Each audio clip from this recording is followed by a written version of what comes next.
One of the most difficult things with the online world is the fact that so much is often misrepresented, especially when it comes to bodies. And I think for young people, this can be a real issue because precisely at the time where they're becoming much more self-aware of their own bodies, they're also beginning to access more unrealistic images online. Now, we've always accessed unrealistic images. You know, we used to do it with magazines and with movie stars.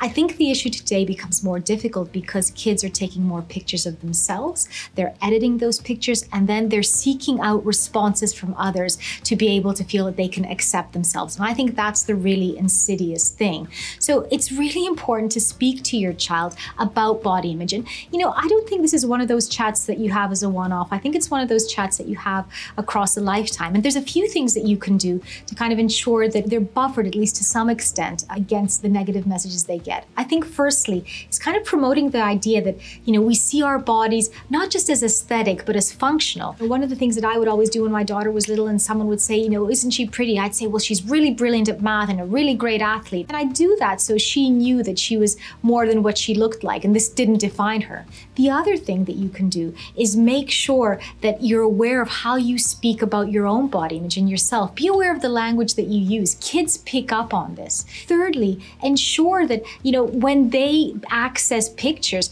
you speak about the idea that people actually edit these, that very often the pictures that you see are one of a series of 50 photos that have been selected and then have been changed and then have been put out there, and talk about why they're seeking these likes. What does it really mean to like something? Does it mean that I've sat down and engaged with a photo, or am I pressing it twice because somebody else is as well? Get them to think critically about it.